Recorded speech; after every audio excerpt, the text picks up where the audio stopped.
Hi, I'm just popping in because I've just uploaded my videos to my editing software and realized that I have no sound for most of it because I forgot to turn my microphone on. So I'm just going to do a voiceover on those two because I can't go back and do that. I just don't have the energy.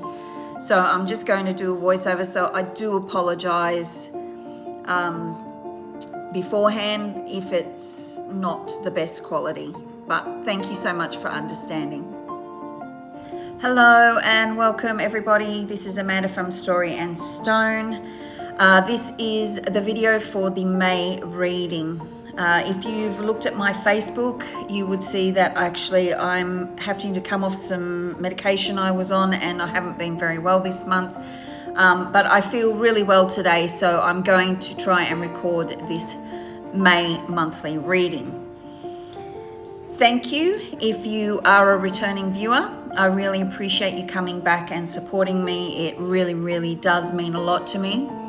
And if you are a new viewer, then thank you very much for stopping by and watching one of my videos. If you really like what you see, I would really appreciate it if you could like, subscribe, comment, or share, because it really does help me get my videos seen by more people on YouTube. So thank you very much for that. Today I'm using the gold foil tarot, which I use nearly every reading, and then I'm going to do draw a few cards from the Wisdom of the Elders Oracle by Shawn Leonard, which is a lovely illustrated oracle deck from the indigenous wisdom of the Inuit people, I think. Don't quote me on that, and I apologize. I mean, no offense if I've gotten that wrong. Okay, so as you may have noticed if you've watched the beginning of this video, I am doing a voiceover today because I forgot to turn my microphone on when I was recording the first two segments of this video, so my voice does not match up with my mouth moving, and I apologize for that. It's like watching one of those really bad foreign films that you used to get in the 80s. But anyway, we're going to continue with this because I don't have the energy to redo the reading, I'm thanking you if you stick through this, and if not, then I totally understand. Okay, so in the overview section for the month of May, we have the 10 of Cups and the 4 of Swords. Excuse me.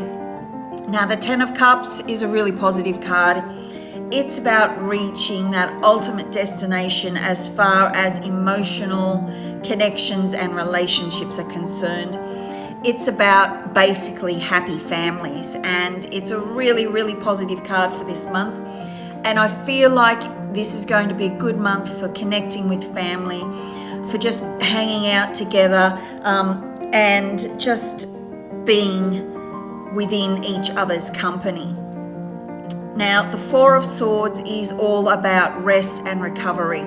So this card is maybe saying, maybe not have so many social interactions or social outings organized for this month. Hang back, stay home, rest, recover, maybe even reflect about the month that's just gone. For some of us, it's been a quite challenging month, but this is saying that it's okay to rest and just gather your energy back to recharge. And when I see these two cards together, I'm being told that maybe it's a good time to really spend quality time, not time in front of the TV with our faces in our tablets or laptops, etc., but spend real quality time together as a family. So, playing board games, having movie nights, going hiking or on picnics, those real old-fashioned traditional things that we used to do when we were kids. I feel like May is a really good month to do these things, especially because the weather is starting to get cooler, so it's more conducive, especially here in Perth, to going out and having picnics and hikes and playing backyard cricket and that type of thing.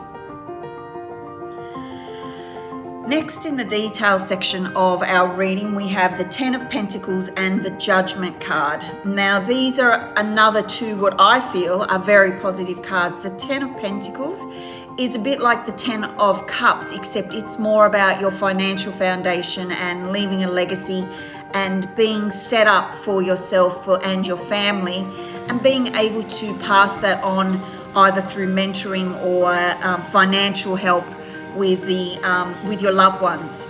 So it's really talking about the connection between the Ten of Cups and the Ten of Pentacles, how you have this really good emotional connection, you have really good relationships, but you also have that financial backing to be able to help people out if they need help. And that could be either through mentoring and or financial help. Then we have a Major Arcana card, the Judgment card, which is all about spiritual awakening. It's about enlightenment. It can also be about karmic retribution. So if you've been a good person, or you've done nice things, or you've been kind to people, then you're going to get good karma back. But if you haven't been so kind, then you may find that you might get bitten in the butt this month. However, I feel like, looking at the other cards within the reading that we haven't delved into yet, I feel like this may be more about your spirituality, and maybe taking a look and stepping back and seeing what is still working for me and what doesn't work for me. This really ties into that Four of Swords card, where you have the rest and recovery. I think maybe a little bit of reflection on your spiritual practice can also help you slim down or simplify your practice and make it more meaningful to you, rather than just going through it because that's what you've always done. So overall, this month is going to be a really positive month, and I keep seeing the word family, so I think it's going to be very family orientated, and I'm seeing more your immediate family, so husband, wife, partner, siblings, children, that type of thing. Not so much uncles, aunts, all that type of stuff, but the more the nuclear family that we have, and spending time with them and really building those relationships and grounding down that the emotional freedom that especially children get when they feel safe within their family environment. I feel like we're also going to have this, then on the other side, we're also going to have this spiritual awakening, or this spiritual epiphany, maybe a bit of a clean out, as I said before. So there'll be times that you'll need to delve into that, and that really is about the rest and recovery. Okay, in our challenges part of this reading, we have a Major Arcana card, the Wheel of Fortune, and we have the Page of Cups. Now, the Wheel of Fortune, as I said, is another Major Arcana card, and it is all about karmic retribution. Usually when this card comes up in a reading, unless it is surrounded by really quite challenging cards, it is nearly always about going up or getting to the top. So having an easier time of it, having opportunities come in, good things happening, rather than the other way of coming down and seeing challenges and hardships and lessons to be learned. So to me, I feel like this challenge for you for this card is taking the opportunities as you see them, and trying not to, what's the word I want to use?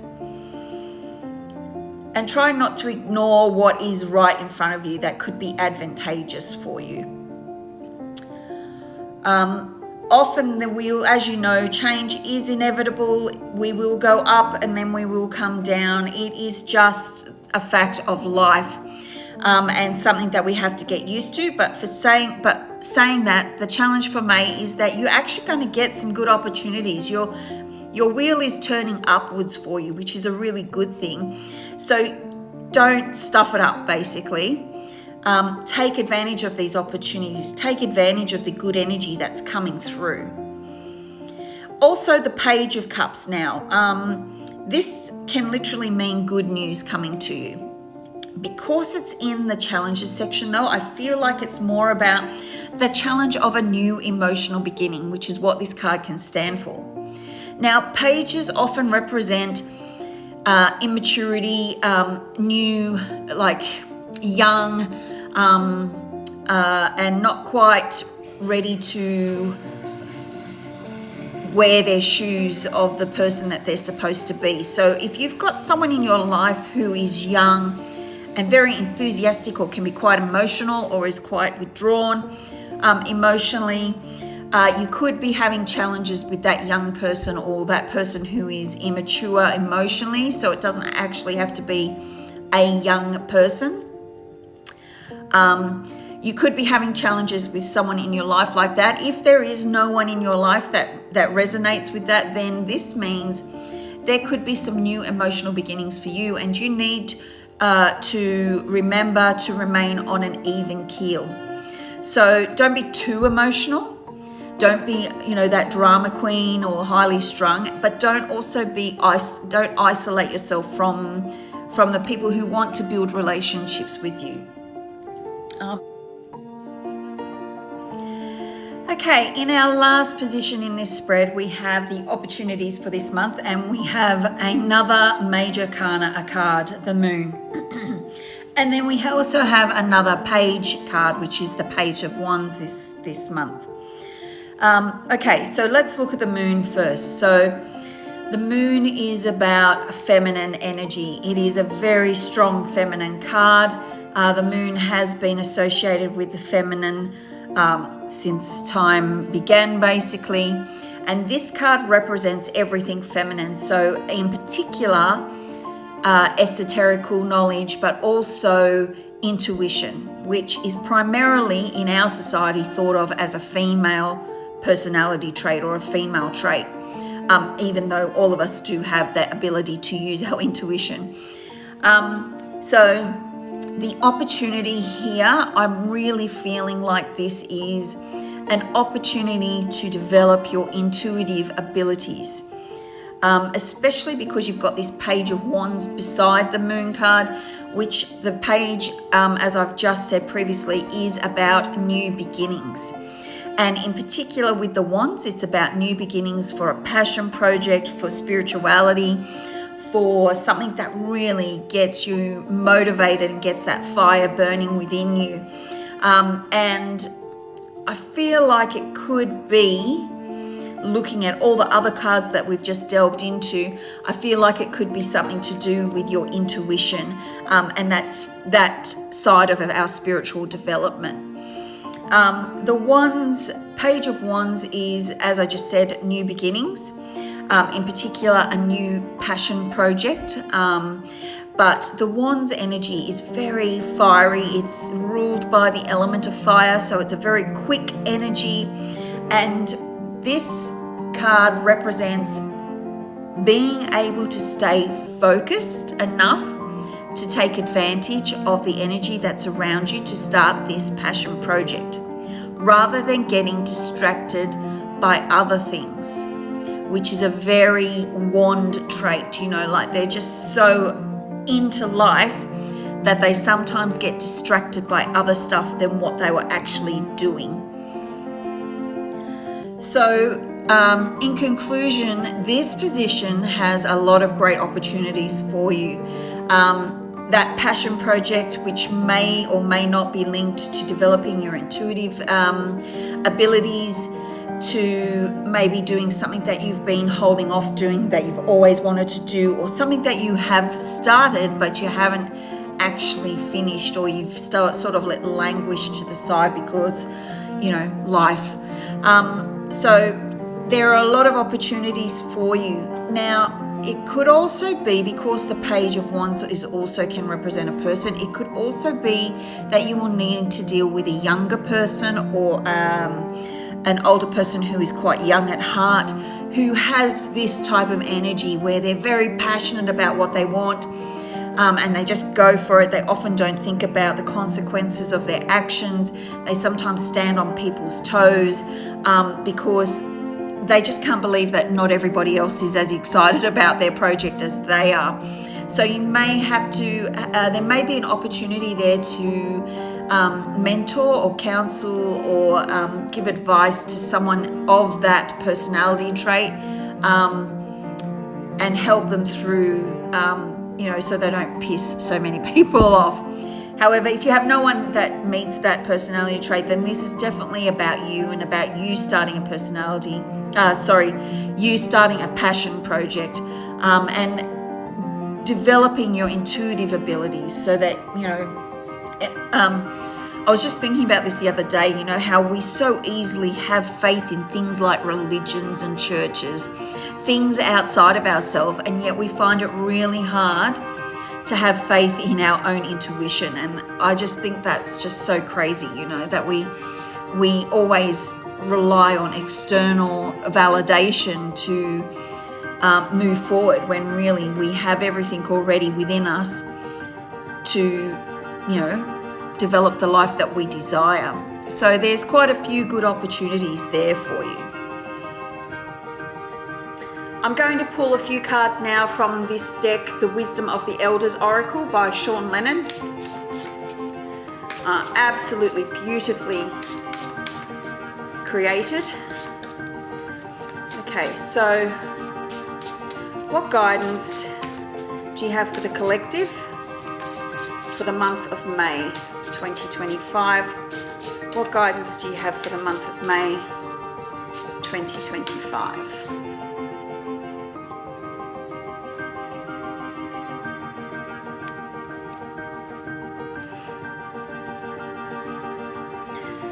Okay, so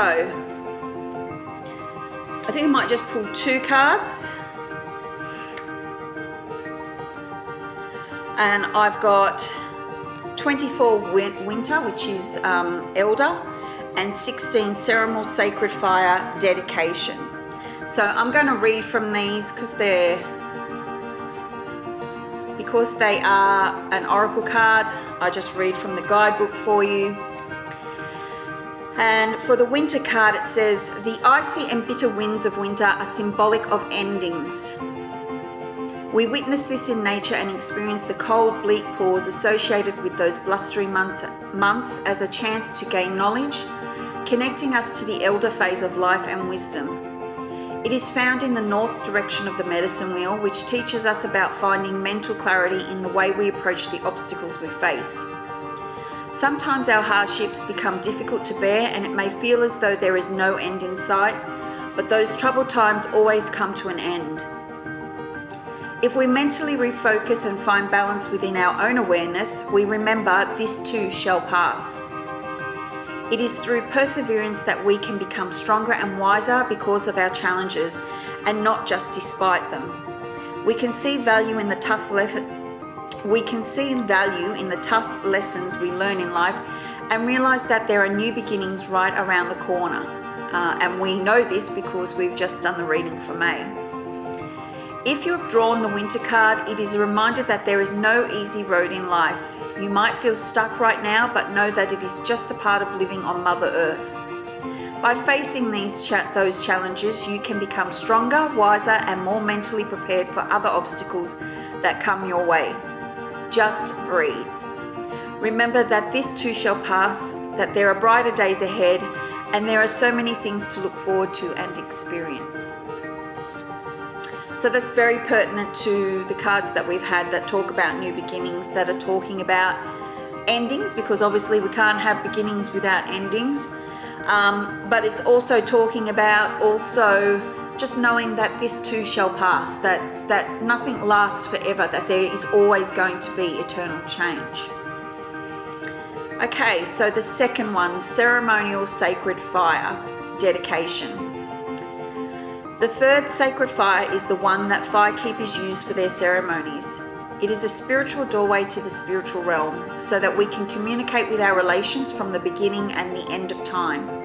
This ceremonial fire is used in all of our celebrations, whether a pipe ceremony or a sweat ceremony.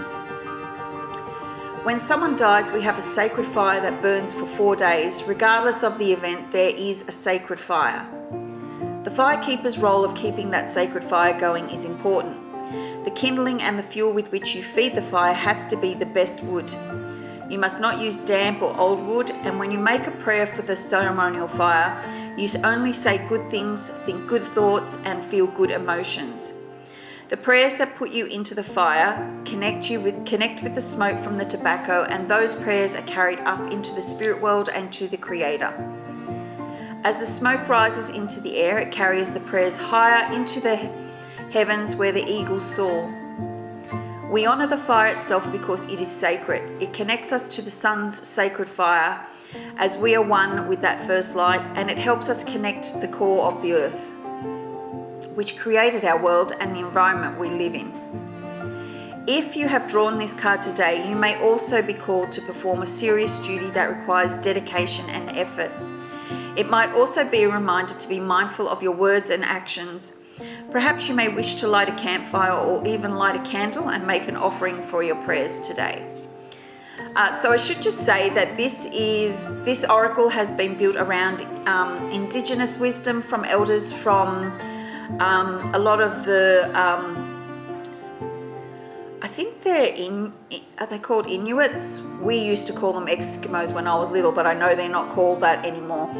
I'm pretty sure he's from the indigenous tribes up in Alaska and the Arctic Circle, those type of areas. So that's what he's talking about when he's talking about the sacred fires and the ceremonies that they have. But as you see, this card also has meaning for us in regards to the reading that we've just done, because it's talking about being called upon to do a serious duty or to perform something that requires dedication and effort. And if we go back to the Page of Wands, which was in our opportunities spread or position, then you may be being called to do a passion project that you've been thinking about for a long time, and it has a lot of meaning for you. So this card is saying, light a candle, say a prayer to the elders or to God or Goddess or whoever it is that you believe in. Okay, so this card also talked about connecting with our elders or with our ancestors. And I'm releasing this video on Samhain, which is a pagan festival. In the Northern Hemisphere, it's celebrated in October in line with Halloween. But here in the Southern Hemisphere, we actually celebrate Samhain at the end of April, beginning of May. It sort of starts on the 30th of April and goes to the 1st of May. And it's actually when the veil between the living and the spirit world is at its thinnest. So it's a really good time to contact ancestors and speak with them and get their guidance. But a lot of people might have a silent supper where they just remember their elders or their past loved ones, etc. But they can also, it's a really good time to do divination as well. Happy Samhain if you celebrate Samhain. Anyway, that's it for this month. If you have any questions, please leave them in the comment section below and I'll get back to you as soon as possible. I hope you enjoyed this reading. Thanks so much for staying to the end. I really, really appreciate it. And I will see you in the next video.